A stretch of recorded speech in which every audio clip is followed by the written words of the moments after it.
Today I wanted to talk about a concept with the hips. This is using the principle of weight distribution. So when I'm teaching like hip movements, I'm going to discuss three main positions. That's going to start with the sagittal hips and transverse pinning hips and transverse heisting hips. Okay. This is important so you kind of know what the job of the hip is to do if you're like studying videos, or if you want to know how to move your hips when you want to move a certain direction and solve certain problems. So I'm going to go ahead and just show you very briefly by myself what that looks like, right? So let's say I wanted to do sagittal hips. So the reason I call it sagittal hips is because I'm in the sagittal plane. My spine is in a sagittal position. So that's just straight up and down. There's no twisting. And so, you know, commonly you would probably see this when people are in like a mounted position and they're like Supermaning someone, or they're in a mounted position and their weight is evenly dispersed on both sides of their hips, right? You might see this if they're in a closed guard, right here, for example, right? You'll notice my hips, neither one is heavy. Both of them are evenly distributing my weight. That's why I said at the beginning of this that the principle we're discussing here is weight distribution. So how does that apply to the hips in other ways, right? So if I'm on top, I'm probably using a transverse pinning motion, right? So transverse pinning hips would look something like this, right?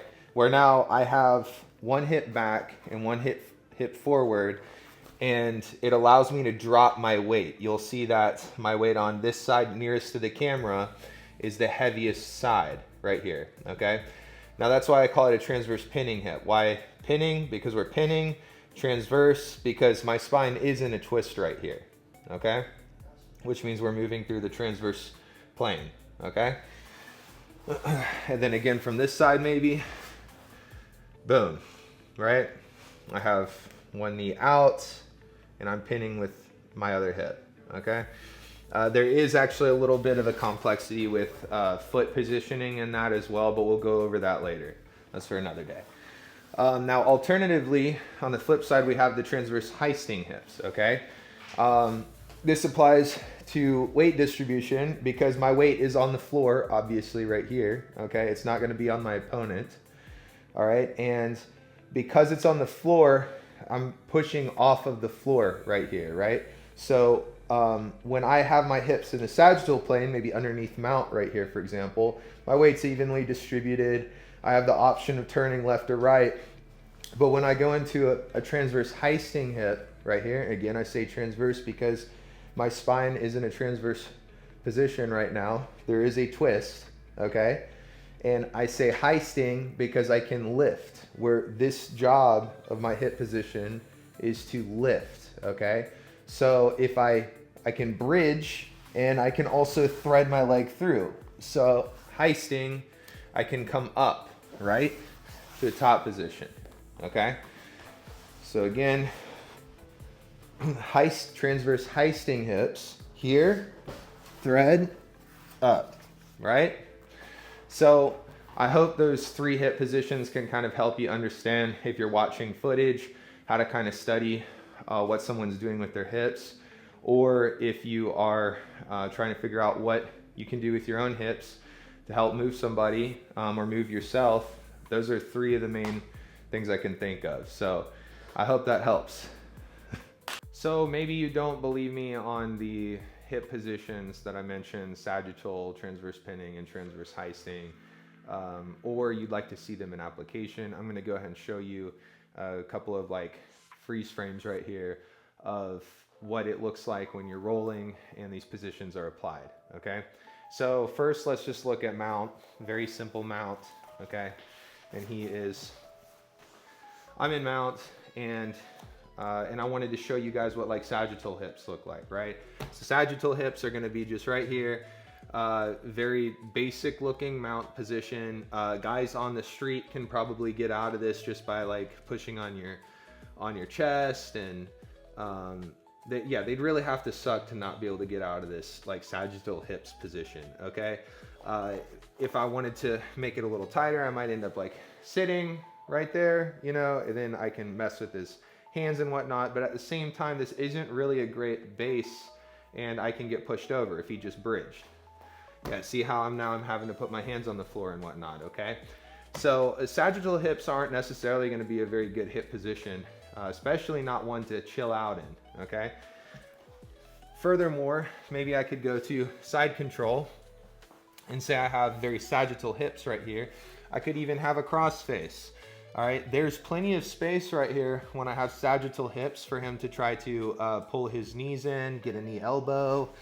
Yeah, I don't really have my weight dispersed in the right places right here. So that's kind of the problem with sagittal hips, is that I haven't really pinpointed a specific place to break him down or attack. You know, it's very generic, if you will. Okay, so that would be like sagittal pinning hips, right? I'm on top, I'm trying to hold him down, my hips are sagittal. I haven't really shifted them in any way. Okay, now let's look at transverse pinning hips, right? So if I'm in the mount and I decided I wanted to hold him down, okay, a good way to do this would be applied through the hip wedge, or sorry, the hip pinch. Okay, so right here I am now in transverse pinning hips, okay, and I have one side of my hips heavy and the other side is lighter while I'm heavy on one shoulder. Okay, there is no freaking way he's going to be able to turn this way. Okay, all right, there's a wedge underneath him right here that I'm trapping him with. Okay, so I've limited his movement to one direction, which makes it easier to play dilemmas from, right? So another side right here, boom, say I'm applying a hip pinch right here with transverse hips, say transverse again because my spine is twisting right here, and I'm starting to fight him from here. He cannot turn in to his right side. It's not happening, okay? So if his hand could technically fight my leg right here, but I have this hand to address that issue, all right? So right there, that would be transverse pinning hips applied to the mount. Let's look at maybe half guard, okay? I have the choice of sagittal hips right here, okay? Where, yes, my chest can be connected to him and stuff, but my weight's never really on him. I have so much weight on the floor. If I go to transverse pinning hips right here from half guard, well, now I can start, you know, pushing on his leg right here, addressing issues, all right? I can lay transverse pinning hips on the other side, right? Dig underhooks and whatnot, okay? I have options. So that would be all the transverse pinning mechanics applied in these positions right here, and just examples. There's plenty of other positions you can apply this from, north, south, side control, even like turtle, stuff like that. So I hope that helps with you understanding some of the pinning mechanics when you're applying like a hip tilt hips. Let's also show an expression of transverse heisting hips. We can see this from maybe under side control, right? First off, let's say I'm underneath side control and I decide I'm not gonna do any hip tilt, I'm not gonna shift my spine at all. You gotta understand I'm really limited right here with what I can do, okay? However, if I shift my hips to a transverse heisting hip, then I can press off and heist off the floor, okay? If I don't have an underhook right here, it's gonna be very difficult to turn over. If I do have an underhook right here, I could bridge and I could heist, okay? So that's an expression of transverse heisting hips. So I'm under mount. I've got sagittal hips. I can't really do much, okay? I could bridge and push, whatever. Not really getting there, okay? Transverse heisting hips, okay? I could bridge, heist, keep my frame on his hip right here and build up. Just another example of the power of transverse heisting hips, okay? One more example of transverse pinning hips would be maybe if headlock and I moved to the side control, okay? Now from here, if he has his hands locked, okay, he's not gonna be able to finish the front headlock, okay? Maybe like right here, I'm trying to apply this von Flue choke right here. I'm not gonna be able to finish it if I don't shift my hips, right? So in the sagittal plane hips right here, I can't really put a pin on his throat right here. However, if I shift to transverse pinning hips now I can start to choke him with a proper crossface right here. And he taps. That's just another example of what you can do with shifting your hips and actually twisting your spine in the transverse plane. Transverse pinning hips, transverse heisting hips versus sagittal hips. Hope that helps. All right, let's use a microscope and zoom in and really look at how we can apply this new knowledge of our hips to a position that has a kind of an advanced counter right now, okay? The kipping escape. So let's say I'm mounted on Aiden right here.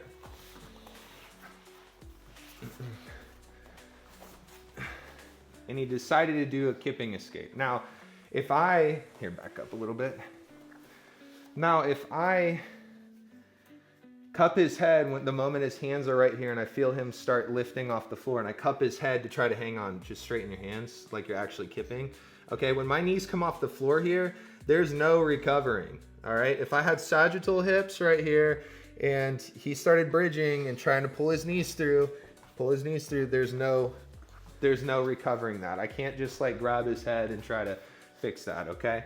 And what's even worse is if I grabbed his head at that point and even tried to like turn onto one side of my hips, well now look, I'm falling off, okay? So transverse hips won't even help me there. However, if from the get-go I understood that I wanted to have transverse hips or a hip pinch on the mount right here, then I wouldn't be dealing with that in the first place, okay? So if I mounted and maybe his hands went to my hip, immediately I dropped one of my hips and started trying to shift for an underhook under here, okay, there is not going to be a kipping escape. It would only be if I decided to stay on mount right here with sagittal hips right here, even weight distributed, and maybe he out pummeled me while I was pummeling for these underhooks, hands on the hips, bridge, and kicked. Okay, so once more, I'm going to, the moment I get to mount and I feel his hands on the hips, I need to push one off, drop a hip, okay, to a transverse pinning hip, and then start fighting for an underhook right here, okay? And then I can start shifting around, collecting both, and attacking from the mount. So I hope that the transverse pinning hip or the hip pinch can help you next time you're on top of mount and somebody's trying to do a kipping escape. Just make sure you check their hands. Hope that helps. Okay. Let's see how we can make our hips work for us from another position, maybe the butterfly half guard. Maybe we were caught up in a scramble, I almost passed somebody and they decide to insert a butterfly hook and I get stuck in their half guard, okay? Let's say I was passed and he actually pulled his knee in and I got stuck in the half guard all the way, and then he inserted a butterfly hook, okay? Now, what I wanna do is I wanna maintain chest to chest connection, all right? To do that, I would have to get crossbody control up here above his shoulders, all right? If I can't do that, then he's gonna be able to keep moving me down his body, all right? With frames and all that jazz, okay? So what I need to do is get up here. However, he knows that. So the moment I try to get up here to his to the cross face, he blocks it with a inside bicep tie, okay? Can't do that. What is available is his leg right here, okay? So by using my hand to push the leg and using my hips to kind of cover the leg, then I'll be Gucci, okay? No crossface, no problem. Push the leg down, and I'm going to scissor my hips into like a transverse hip position. Transverse pinning hip. And now he has a problem. He's at a dilemma right here. He can either continue to block the crossface, and I can start to move past the guard right here, okay? Or he can clear this leg right here and give me the crossface, in which case now I have chest to chest, okay? This is a kind of just a cool thing working up the leg right here while using my hips, okay? Is back here when I didn't have this and he was not letting me get the crossface, all right? I can use my hips and my hand right here to help swallow that knee right there, force him to make a positional change, and then take the crossface, okay? And from here, I can continue dropping my hip in this transverse pinning hip right here, and it's gonna be very difficult for him to move me as long as I can maintain this chest to chest. If he does go to butterfly guard, I can keep him on this side of his body, or if you're feeling like Joseph Chin right now, you can start moving into this stuff, okay? I hope that helps with understanding what you can do with your hip movement right there, just to kind of clear the knee so that you can get to a chest-to-chest connection and then progress into some other passes, okay? Now you're probably wondering from that last video where the hell I was going with that and what pass I might use in a situation like that. Well, I'll show you. Check this out. Say Aiden's laying down. I had the underhook. He did his whole thing, got his guard back, right? Okay. Now I beat the hip, boom. I beat the knee, got the cross face. I'm chest to chest. So starting in chest to chest right here, I'm gonna do a move called the hip switch, okay? So the hip switch is very important that I understand how to use my hips and weight distribution. So what I'm gonna do here is I'm going to weigh my hip in right here, and now he's gonna try to scoot his hips under me to start to square up with me. I don't want him to square up with me. Now you see, when he wanted to scoot his hips in, he has to put his foot on the floor, okay? I can lean off to this side and he is not gonna be able to get underneath me. Again, this is the benefit of using transverse pinning hips. However, Aiden also thinks when he sees this that he'll be able to butterfly sweep me with this butterfly hook all the way over this, okay? If I don't know how to properly use my hips, then I can get screwed right here. Now, what I'm gonna do is I'm gonna go from, obviously the pin is not on him. When I'm in my transverse pinning hips right here, I'm not on top of him, okay? This could be more like a transverse heisting hip, okay? So when he goes to lift me, I'm gonna heist up and switch to the other side, okay? Okay, so I'm in a transverse pinning hip right here. So, and Aiden decided to scoot underneath me to try to carry my weight more. I can sag off the side, and now he's gonna try to butterfly sweep me this way. And now I'm gonna turn my hips the other way and slide off his butterfly. So we're gonna be doing the hip switch from this chest to chest crossface position in his butterfly half guard right here. Aiden is gonna try to switch his hips underneath me. I sag off the side, heavy hips, heavy transverse pinning hips right here. He's gonna go to butterfly towards that side. I heist and switch. Hip switch from this chest to chest connection inside of his butterfly half guard. I'm going to sag off to the side. He's not gonna be able to scoot underneath me when he tries, but it opens him up for this hip switch, okay? So he goes to start lifting me with this butterfly hook. If I do nothing, I will fall over. If I switch to a transverse pinning hip on his butterfly hook, I will slide off of it. So look, when he goes, switch, boom, I slid off of it.